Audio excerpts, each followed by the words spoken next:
All right. Hello and welcome, everybody. Thank you for joining us today at our Daoism Study Group. For those of you who are not usually with us, this is a weekly group.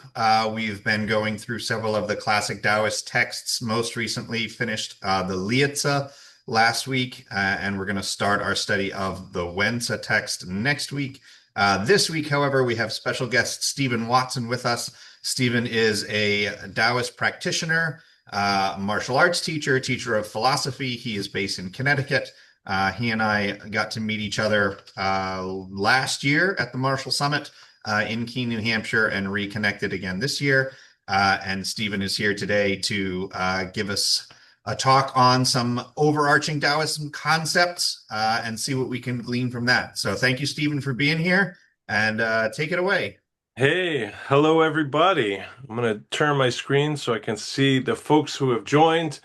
I'm Steve. This is Piglet. Piglet's always with me when I teach. She helps me prevent outbreaks of seriousness, which is a great first lesson in Taoism. Throughout this, if you have a question, you can just speak up or maybe text, and maybe if Chris is moderating, he can find a nice place to interject and offer an opportunity to address any questions. So first three letters of teaching, TEA, I'll start with that. So I'm presuming everybody has some background in Taoism, but I want to kind of start where I think it's most important to start for people. We think of Taoism and we think about the Taiji, the yin yang symbol. And then after a little bit of study, we come upon this idea of the Wuji. And quite often the description is that the Wuji is like the Big Bang. And there was nothing, and then something became all the somethings, the 10,000 somethings, and expanded into the form that we describe as yin yang. Everything has a male side, a female side, an inside and outside, a left and a right, and up and a down. And we kind of nod because we imagine we understand what the Big Bang is.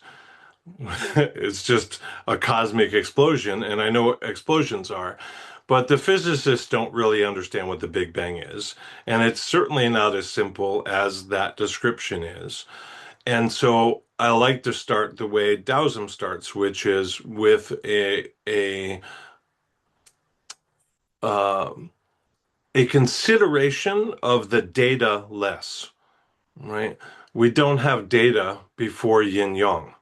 We can only surmise what was there, but there wasn't a there then, and there wasn't a then there. It's before data, but it's before the idea of before. So even thinking of it as before is incorrect, but it feels more intuitively right than saying later or in the closet over here. So we're kind of stuck with, all right, we're just going to think of it as before, even though it's not before. And Lao Tzu begins the Tao Te Ching with this very idea. Lao Tzu says, hey, I'd love to talk, and this is just my translation, but it's perfectly translated. He said, and I quote, hey, I'd love to tell you about this Tao thing. By the way, we can't speak about the Tao. Words don't work. And that is my introduction to the next 80 chapters, right? So I rather think that this is like a poet who wants to write about love. Pretty standard issue stuff. I'm a poet. I want to write about love. What else would I want to write about? And the poet, after a few scratchings, maybe a few decades, maybe a few PhDs in literature, but at some point the poet will figure out that I cannot convey what love as an experience is to me through words. And those poets go on to continue writing poetry for their whole lives, right? They know that is an impossible task, but the urge is such that they will continue. And it's not because they're going to get it right. It's because they're meeting the needs of an urge to express, right? We might say that that's what this whole cosmos is, meeting the urge to express, right? What does express from? Well, I don't know. I wasn't there. Nobody was there. There wasn't even a there then.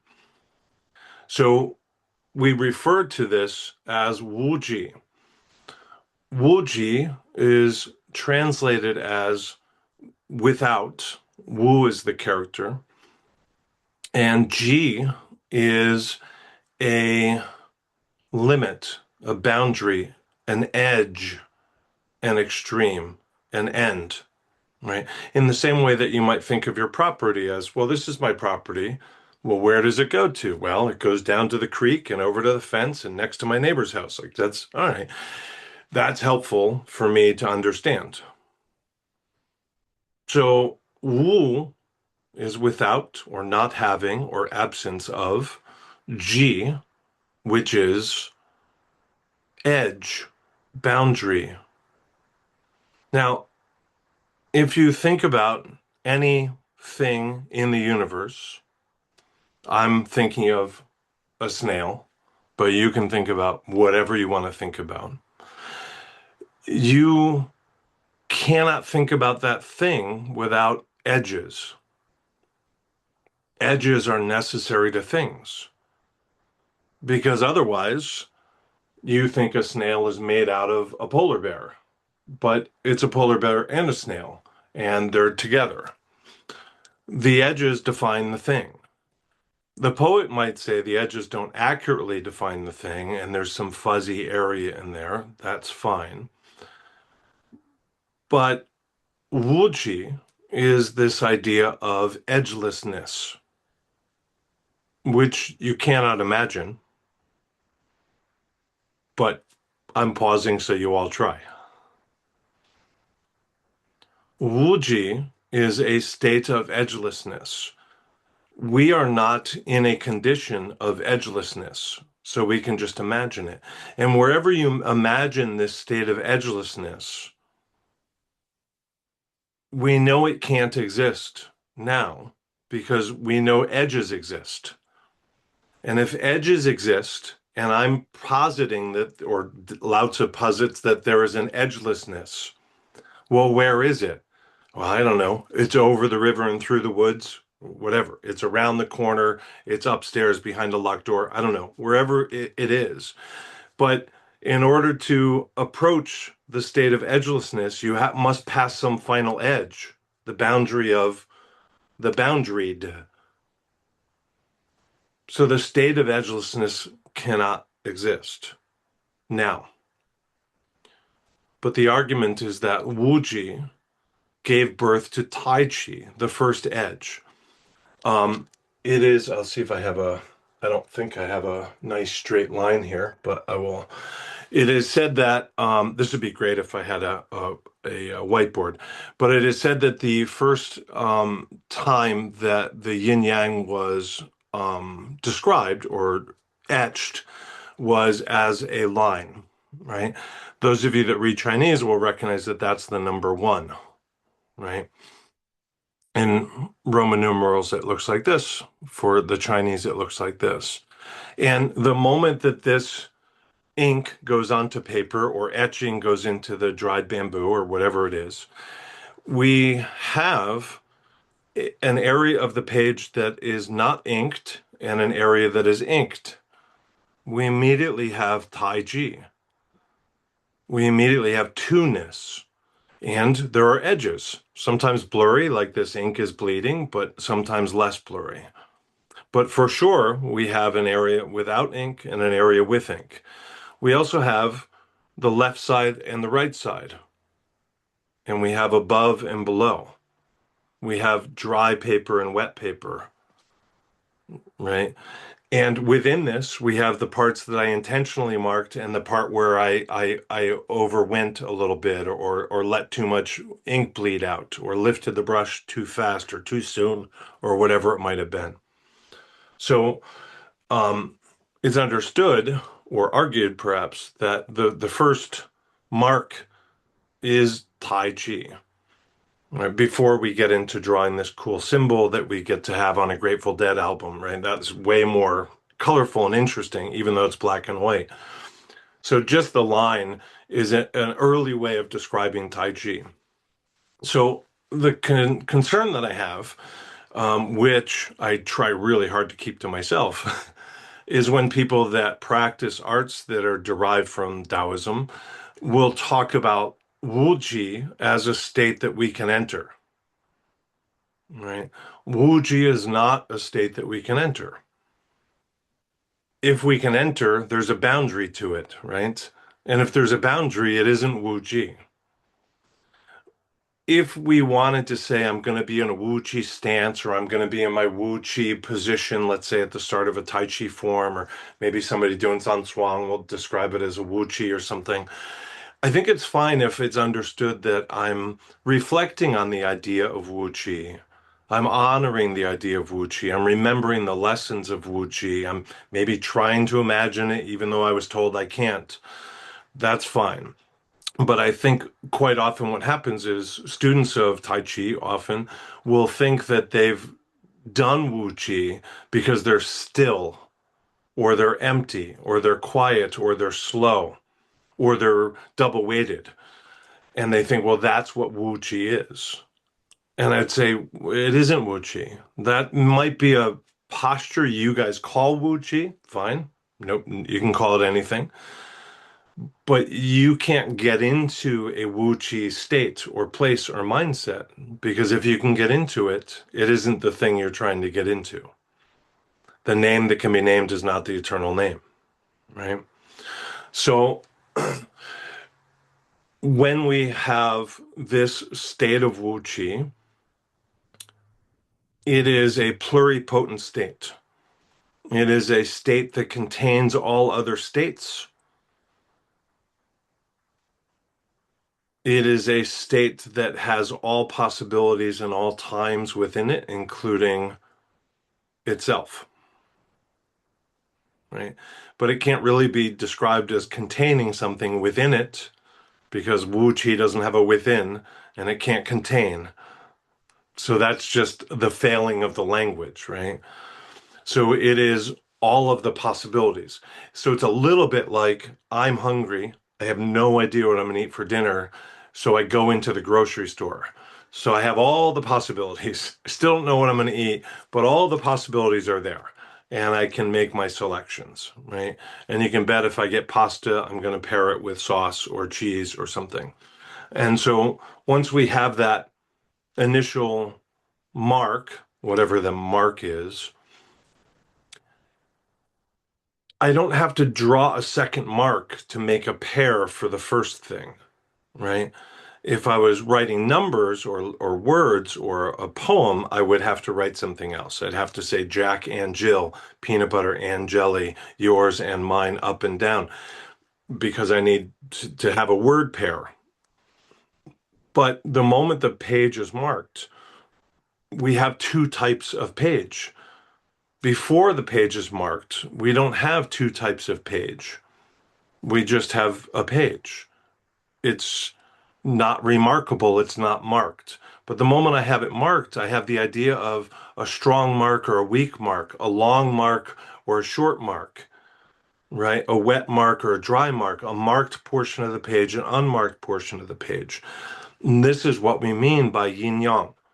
What we mean is the moment an edge arrives, then we have two-ness, right? We have two-ness immediately. I don't have to mark a second thing or pick up a separate thing in the grocery store and now I have two things. I have fruits and vegetables.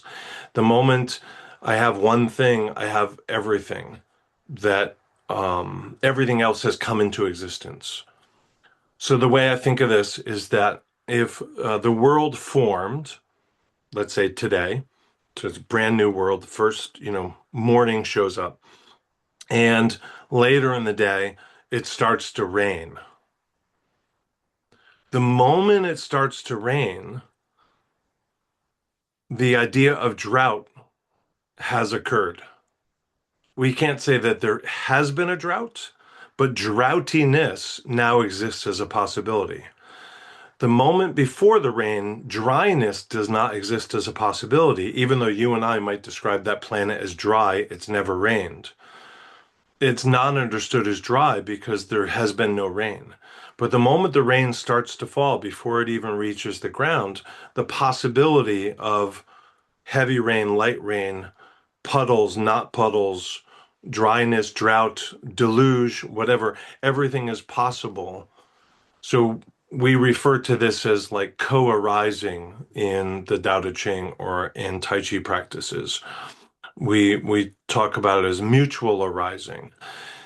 But even when I say these things, I have to say them separately in time and in words and in intonation. I have to say peanut butter and jelly to give you that idea. I can't peanut butter and jelly. I can't like jam them together. Jam, I get it. I can't jam them together because my language requires two separate things with a pause in between, so you know it's two words. But the philosophical reality does not require that. The simple idea of satiation generates the idea of hunger, or the simple idea of hunger generates the idea of satiation. They do not occur in different times. It isn't that one happens and then the pair happens, even though my language is that way and my words on the page are that way. I write something and then the next thing. The very fact of one coming into existence means its partner, its pair, its balance has come into existence. So this is just a little primer on Wuji becoming Taiji. Maybe a good time for any interjections, arguments, questions. Only because I sense I'm about to launch into a screed. Stephen, maybe you can relate what you've just been discussing to the concept of Wei Wu Wei, and maybe help us understand that a little bit better. And then if other people have other questions or interjections, if you can use the raise hand feature on your Zoom or give me a wave, I will try to get to you and give you the opportunity to unmute and ask a question when Stephen is finished riffing on the next little. I like it. Yeah. So, is everybody comfortable with the term Wu Wei? Sometimes we'll hear Wei Wu Wei or Wu Wei. Um, so in Sanskrit, this is Asamkrita, another way to think of it if that's familiar for you. Um, so Wu Wei, same term as the Wu is in Wuji. I actually have I'm in my library here, and the only calligraphy I have up on the wall is the character for Wu, which is the knot. And I'll talk about my translation of the term if you like, but often we get Wu Wei translated as going with the flow. Um, or we get it translated as non-action.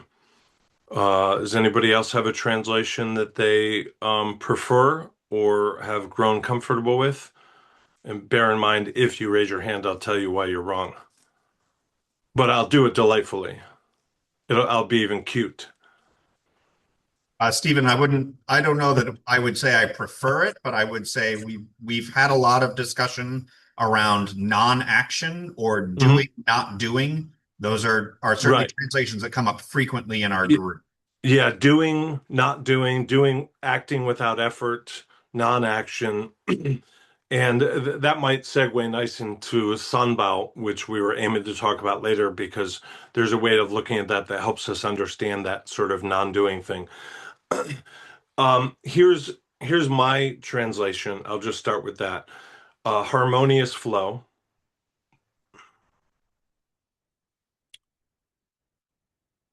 Um, and I'll just kind of talk about that.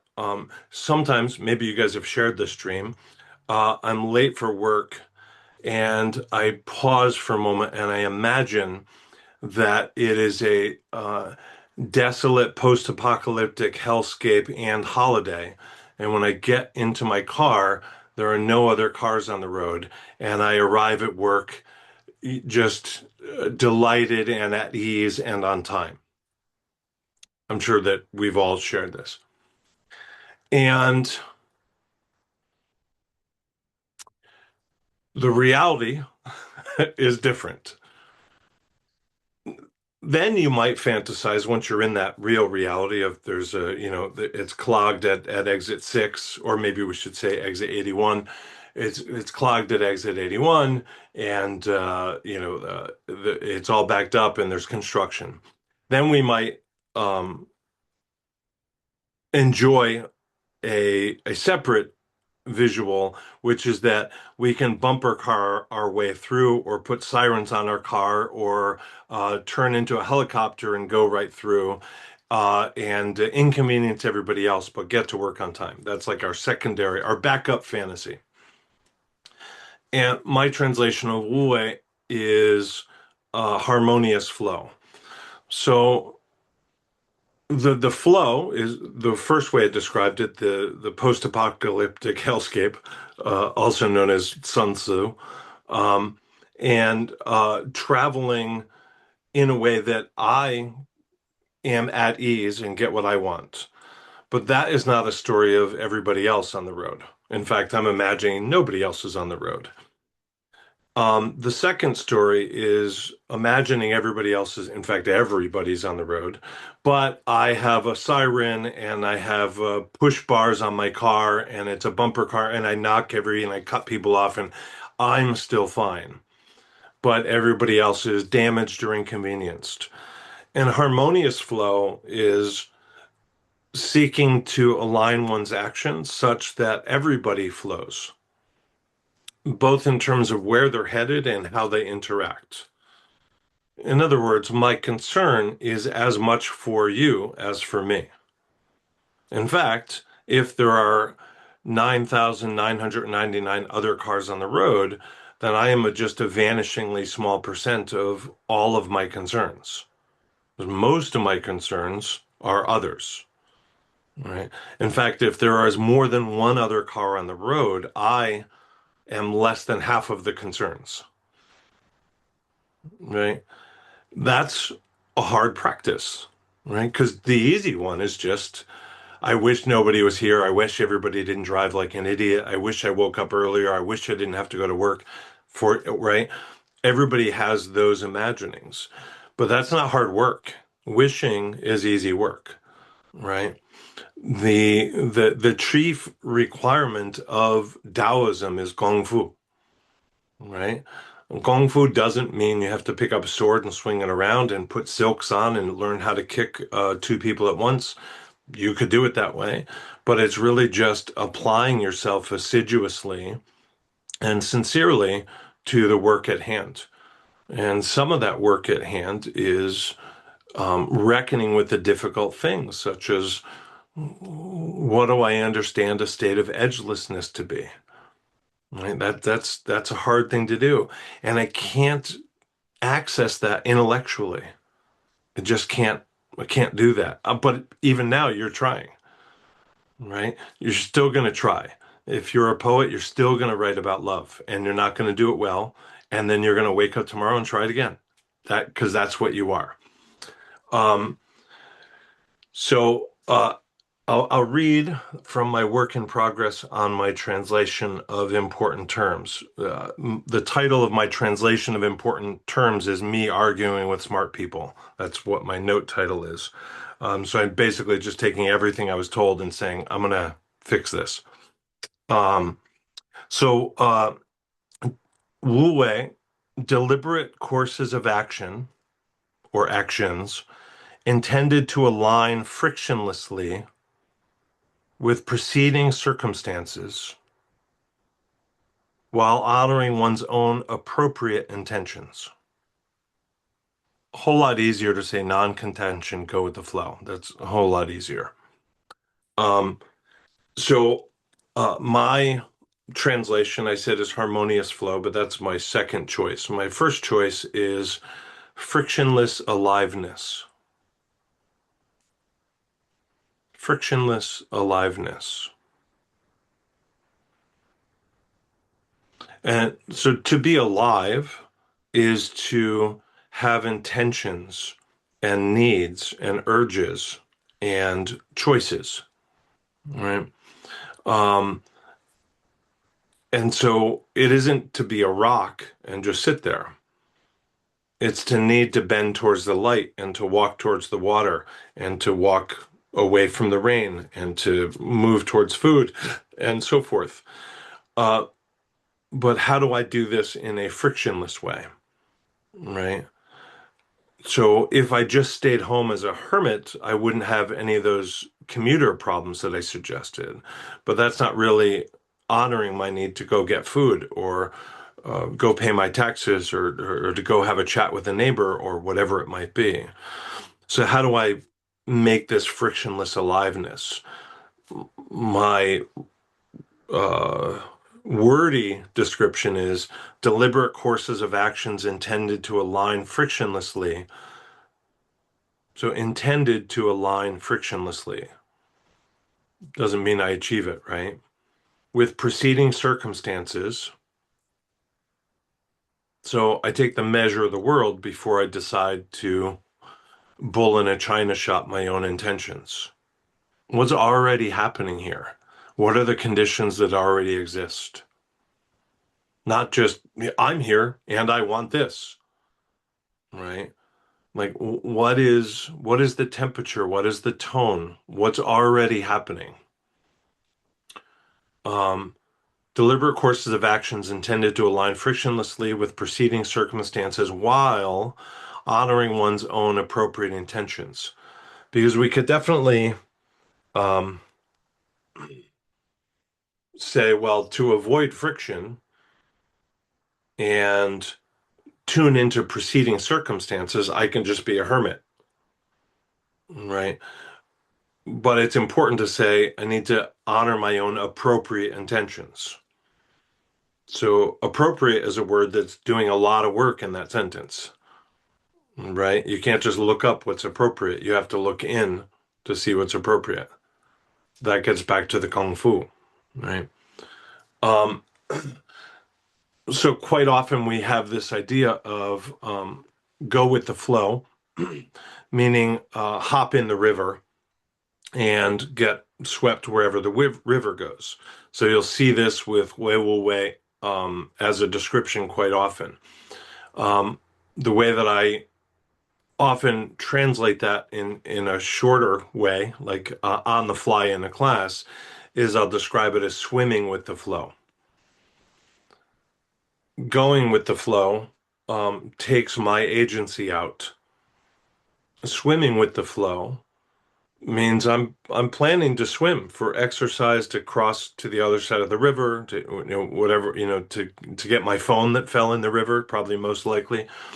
But I'm swimming, there's a reason for it. But as soon as I say I'm swimming, then there's with. And what am I swimming with? The flow. Is the flow just the river? No. It's all of it, right? Who needs me on the other side of the river? Who's asking me to get out? Right? How am I doing with my, thermogenesis? What are the other needs and conditions?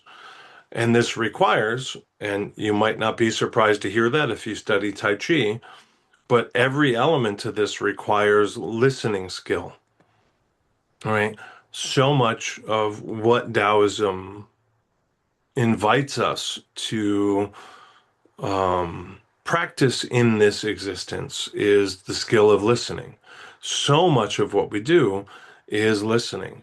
I'm listening to the temperature of the water. I'm listening to the rate of the current. I'm listening to the voice of the guy saying, hey, that's private property. Don't jump in there. I'm listening to how my skin feels once the breeze picks up and I'm already wet. I'm listening to what the turtles are doing. Are they afraid to go in the water because it's too fast? I don't know. I'm listening to all of it and I'm practicing that skill. So when I get to a word like deliberate course of action, well, how do I decide deliberate course of action? Like that means setting an intention.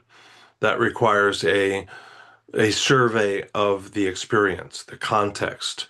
When I say align frictionlessly, then I have to pay attention to how other things move. What do other things look like, right? You can pet a shark, but just in one direction, right? So it's not that you can't do the thing, but if you pay attention, you'll see, oh, I see the way, oh, I shouldn't do this, right? And so you can learn that through listening. I say listening, I don't just mean the ears, I mean um, uh, offering your antenna to the world. Um, and when we say preceding circumstances, right, what is going on here? What is expected? What's the tone? What are the needs? What are the urges? What's already happening? What's expected? Doesn't mean I suss that out perfectly every time, or I even give it enough time every time. But I'm aware that in order to be less friction in my life, um, it requires me to listen all the time. Um, how does that suit you, Chris, for a little wait?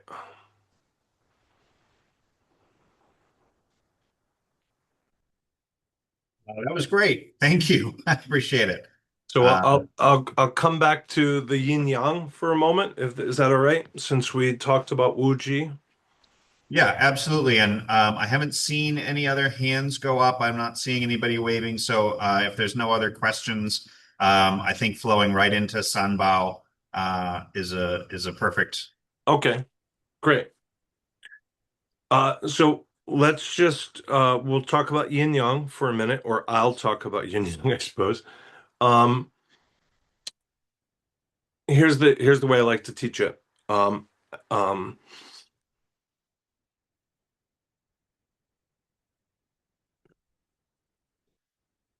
yin yang are not nouns. How far can you go to the east? Just think about it for a moment. Usually I'll pull somebody up in the class and I'll say, if I asked you to walk east, you know, how far would you go?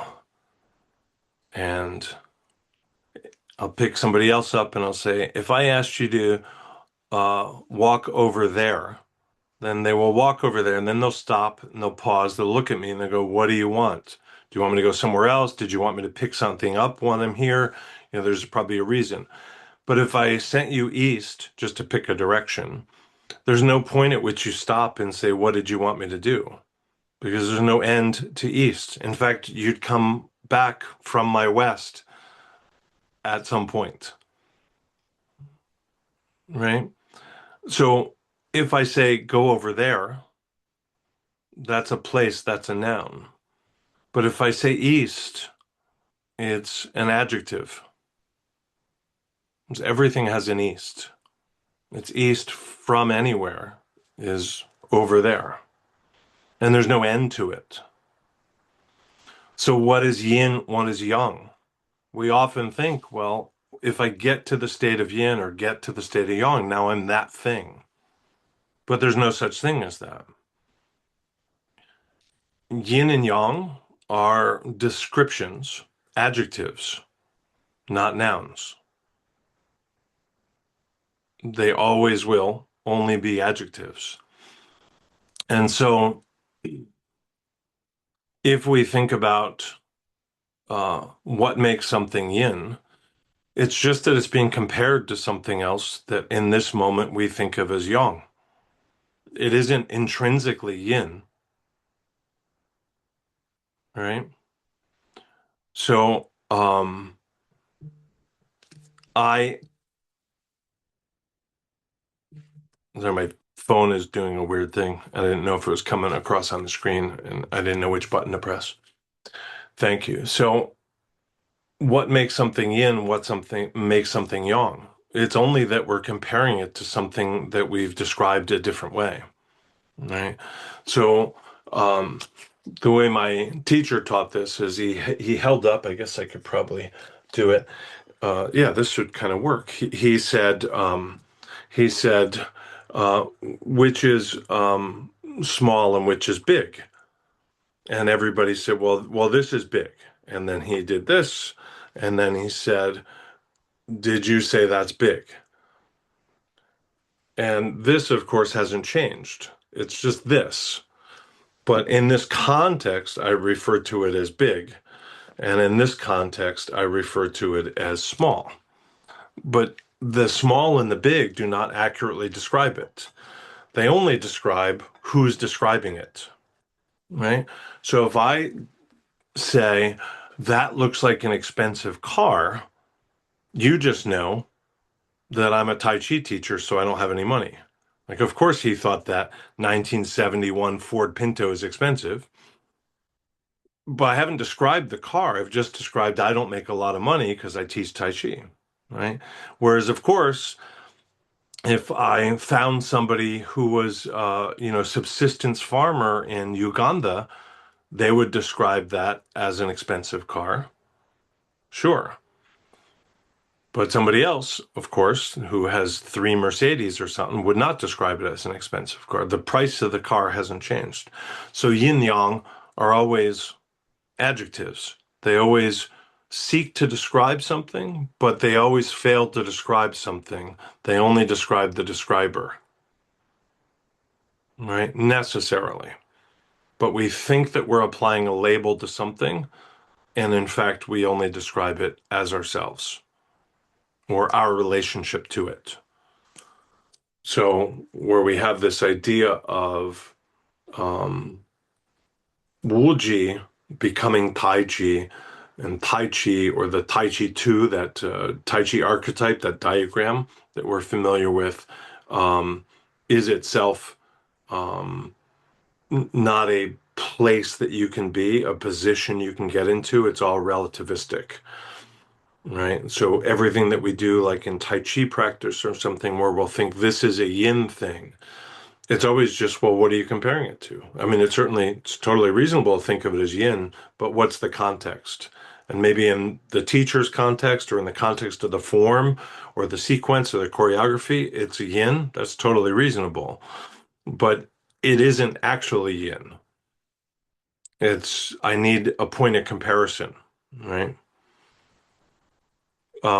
Okay, so SanBao, because we probably have to watch the clock. Do you want to do SanBao or Q&A, or I'll let Chris decide?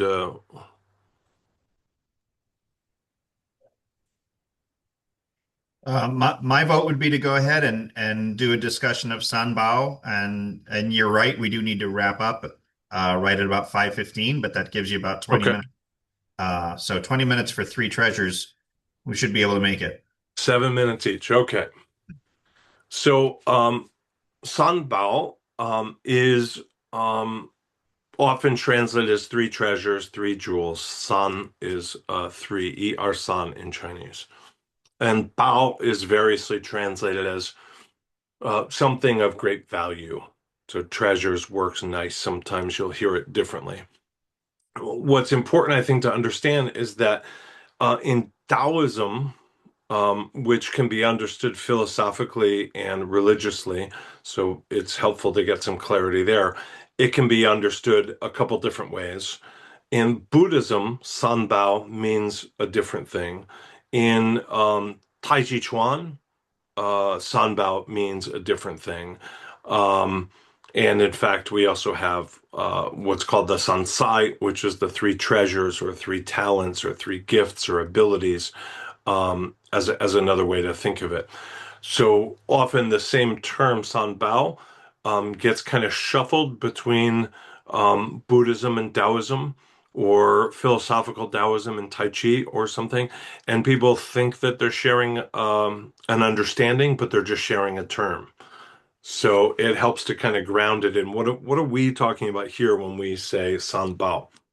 Um, a traditional way to think of it is Jing, Qi, and Shen. which just simply might be translated as essence, energy, and potential. Jing Qi Shen. Jingqishen, with tone marks if you prefer. Um, when we think of Jing Qi Shen, and this is something that we talk about in like a Nei practice, is it's essentially levels of refinement of proto substance, maybe would be fair, or somewhat substancy.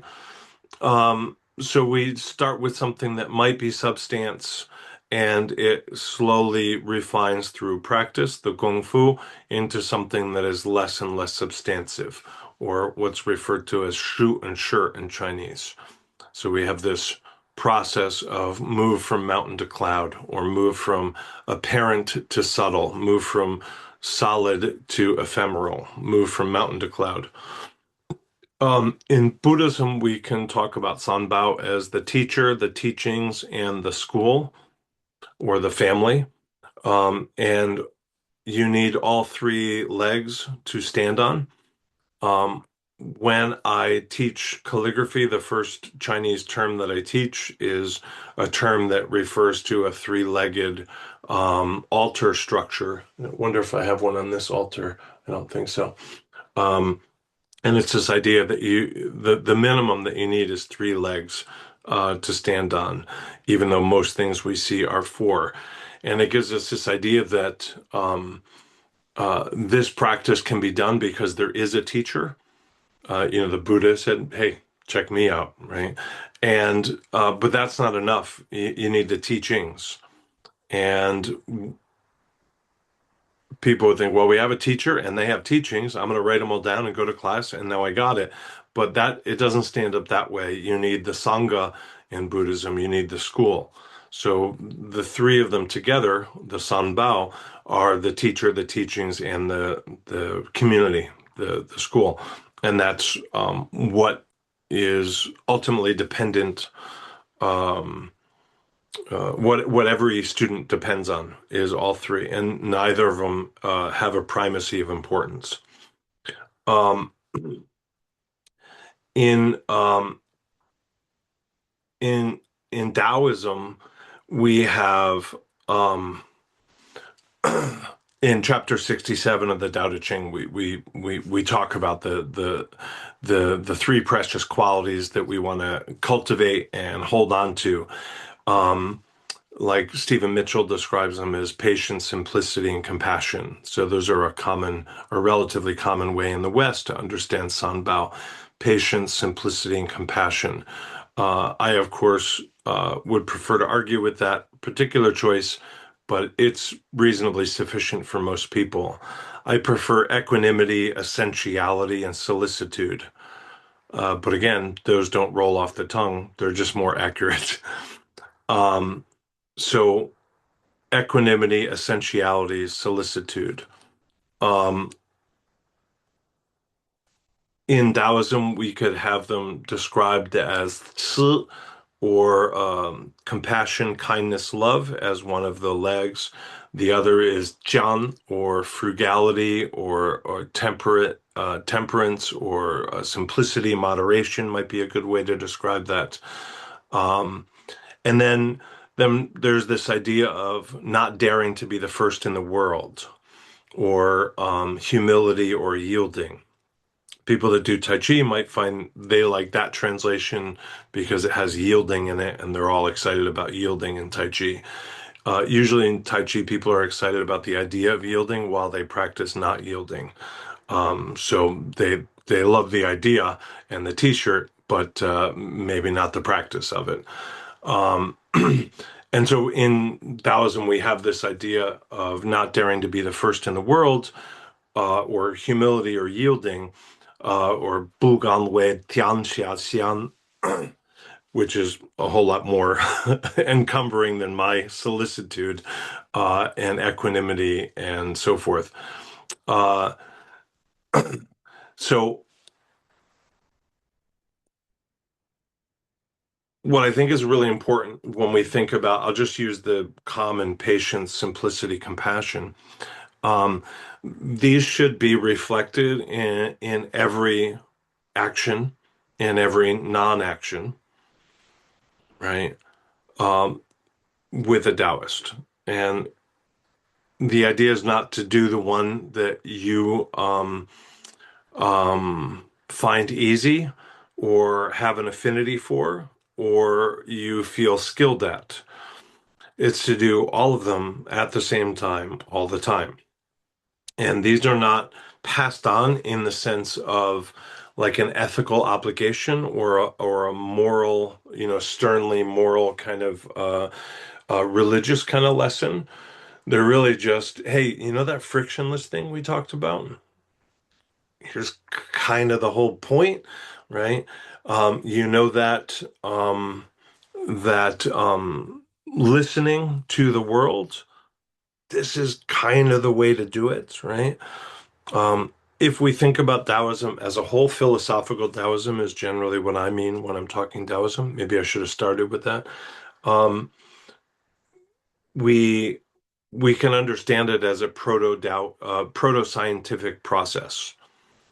It's a bunch of people that said, "Let me look at the world," and this is included in the world. Let me look at interactions among things, which are interactions among people, which are not things. There's no thing here, but there's a relationship here.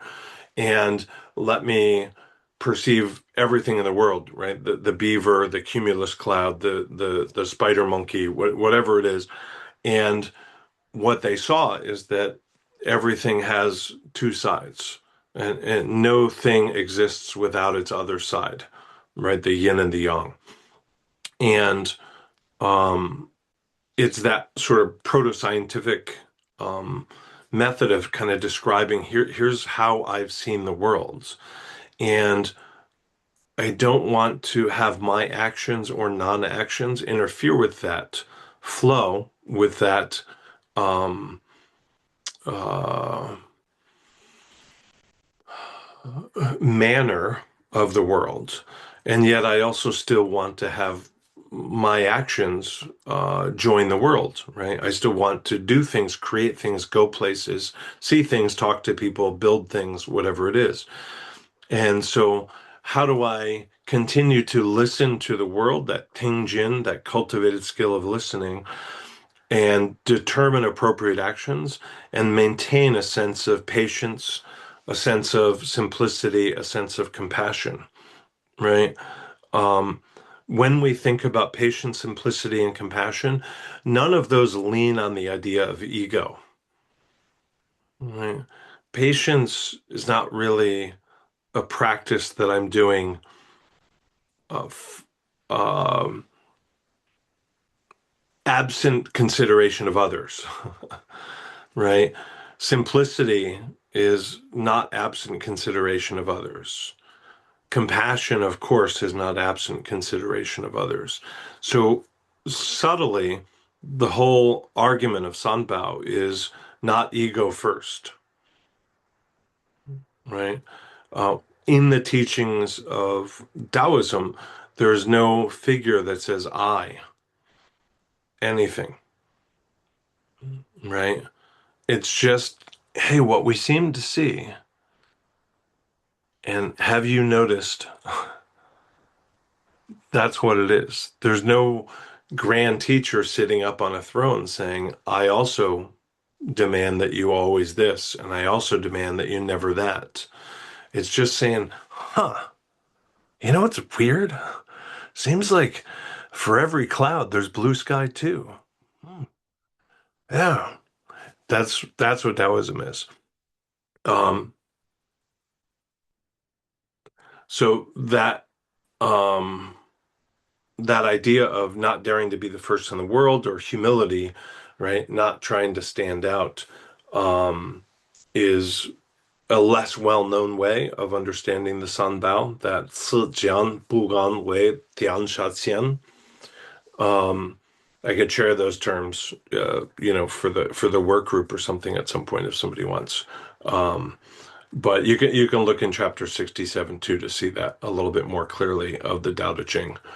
I'm just looking at notes here in case I had something else. Um, a lot of times you'll hear that third treasure translated as non-contention. Um, and that gets into that Wu Wei thing that we've rather covered already. Sometimes that character is represented in the third as the third treasure as a rang in Chinese, or deference, or humility, or yielding, or patience. Um, so it's a practicing of restraint and letting things unfold naturally, um, uh, rather than like pushing one's way forward, right? Ultimately, all of these are ways to describe what's termed in Taoism as zilan, or that self-so naturalness, or what might be translated as the natural person, zilan.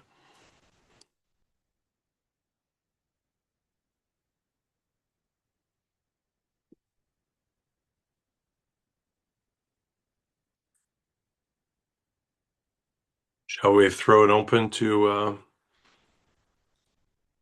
contentious argument with me? Or maybe non-contentious. Yeah, I know. We'll see if they learned anything. So this would be a point then where if anybody has questions that they want to bring out, or anything to ask Stephen, again, if you can use the raise hand feature or give me a wave at the camera, I'll give the permission to unmute if you had anything else lingering for our last few minutes together.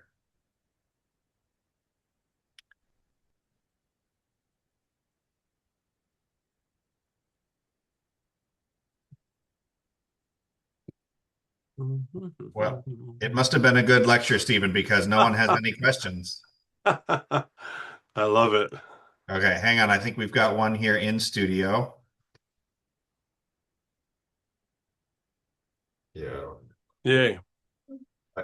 This is less a question than I'm one of the people in this group who silence, I don't know how this fits into Taoist thought, but silence, nature abhors a vacuum or something like that.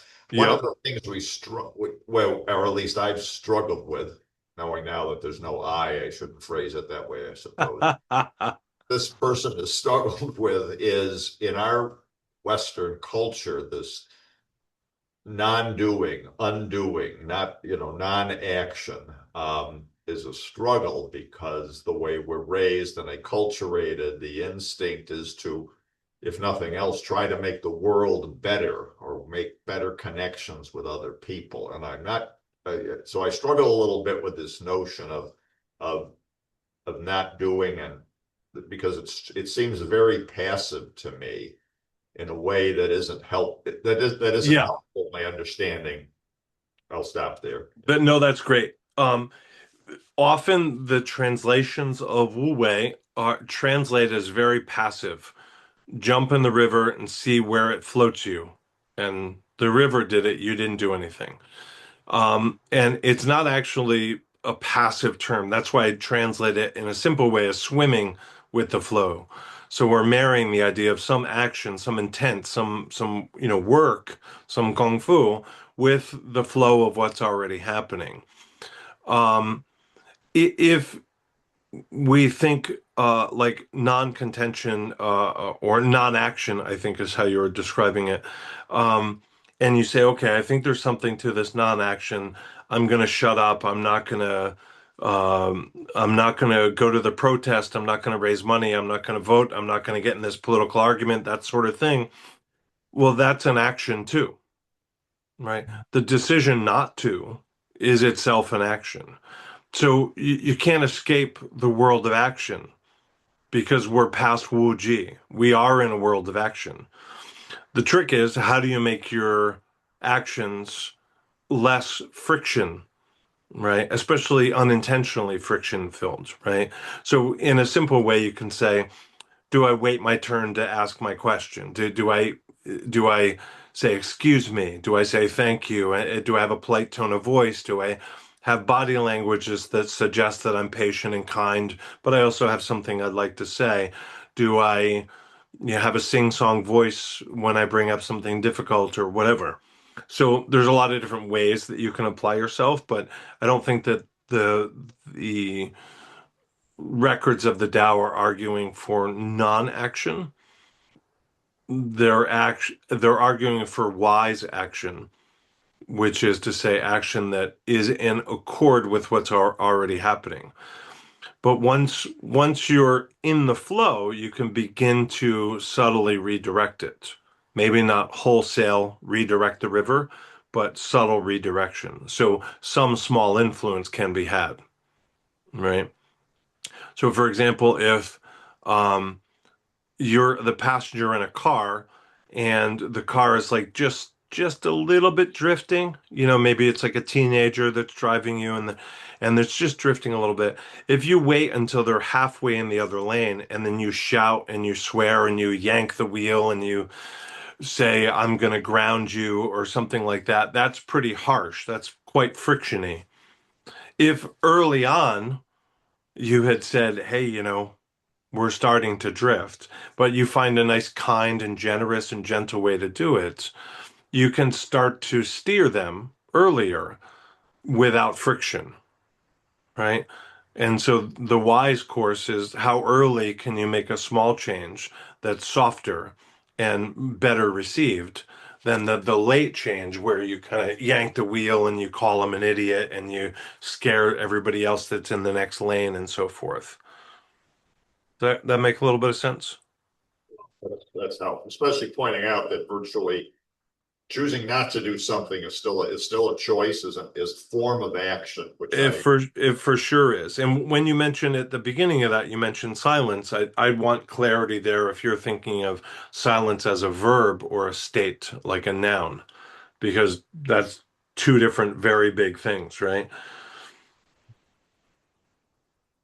Like silence as a state is extant all the time, right?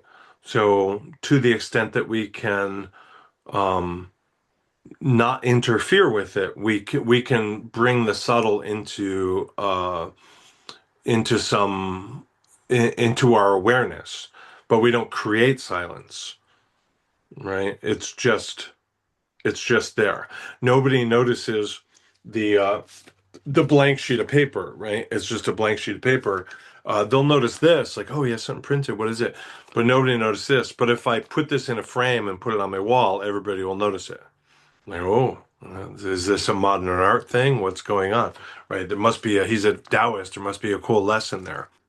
Um, so if you're familiar with the idea of pull, that they often translate as uncarved block, but I prefer to say unhewn wood. Thinking of silence in the same way that we think of pull can be really helpful, right? It's a state of potential that you can notice without interfering with it in a sort of Heisenberg manner. All right. We do have to wrap up, but Charlie's been waiting very patiently to ask his question. So, Charlie, you should have just gotten an opportunity to unmute yourself, and we'll take your question next. Okay. Studying martial artists like people who are in Xing Chuan, the Baguazhang Taiji Chuan, I don't sense the passivity. They were heavily involved with the internal arts, and but there was something about them. I had a feeling that just reading about them that they were well, if the fight was on, it was on. Hmm. And and the and one of the things that comes up in the martial code that they don't talk about, I've only heard it talked about once, is the revenge thing with both the Chinese and the Japanese. Sure. Uh, so you being a martial artist, I was wondering what your take was on that. On the geopolitical revenge thing in Southern Asia, Well, or Or on if I the had to fight as somebody. an individual martial artist, how Hmm. they did that. You can sense it with Bruce Lee, Hmm. people like him, but he still puts it in those concepts of the Tao, but it comes out with intent. One of the Correct. Yeah. complaints about with Wushu now is that, it's very acrobatic and beautiful to watch, but everybody talks as where's the martial intent? Yeah, they refer to it as flowery sleeves in China, right? So it's Oh, very, okay. very beautiful, but it doesn't have that sort of functional intent like you'd see in Xing Chuan. Um, Yeah. so I don't think that Taoism is about passivity, but it's very interested in yielding, and as is Taiji Chuan. And so it can be mistaken for passivity, but it's a conscious alignment of my structures, mental, emotional, spiritual, physical, such that they are lubricated to movement when I'm interacted with, right? That sounds really hoity-toity the way I said it. Be easier in the dojo to show you what I mean.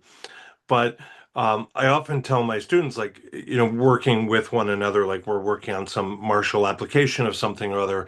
And I said, what you need to add to this situation is lubrication. And of course, yeah, you need it for your joints and so forth. We're doing martial arts, but like, I need you to be lubricated here. I need you to be lubricated here. I need you to be flexible and fungible, not set in your ways, not set against somebody else, right? Um, when we think of yin and yang, we often think of one side and the other, and we think, for example, that one side has it out for the other, like the yang is attacking the yin, for example. But they don't have it out for each other. They're mutually arising and they're inter generating themselves. So for me, in Taoism, there's no sense of againstness. There's only a sense of with. So if the person in a physical confrontation was delivering violence to me, my assessment would be like, well, they've given violence to the world. How can I balance that? And it wouldn't be more violence, it would be something else. And then I would really have fun with that because that sounds silly. It sounds like I've been training for this. But now I'm lubricated because this sounds silly and fun. So I'm in this more freewheeling um, mode, which of course my Tai Chi teacher would say, "Wow, it looks like you're finally able to do Tai Chi because you're relaxed and not self-serious, right?" Does that mean the outcome is that I win the fight? I don't know. I don't know, right? But I know that the outcome is that I've won here and I've won here, and I might have instructed them, an alternative worldview. Does that make sense? That is not what my ego wants to answer. Like my ego has a completely different answer, right? Show me the guy, right? But that's not what the Taoist lesson is, I think. I think it's not a world of against, right? It's a world of with. And in a similar way, Tai Chi is not TOO ever. It's only TWO, two. It's never two, it's only two. Nothing is TOO. Nothing is over much, too little, too much, too anything. It's always balance. All right. With that, I think that's going to close us out. But thank you very much, Stephen. We really appreciate your being with us today.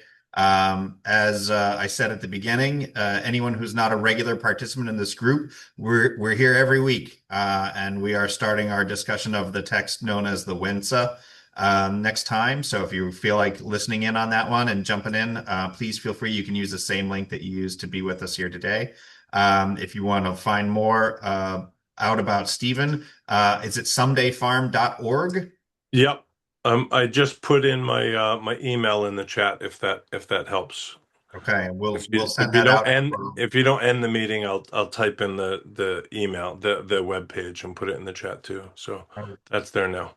And we'll send that out to the mailing list as well. So if you Oh, can't, awesome, awesome.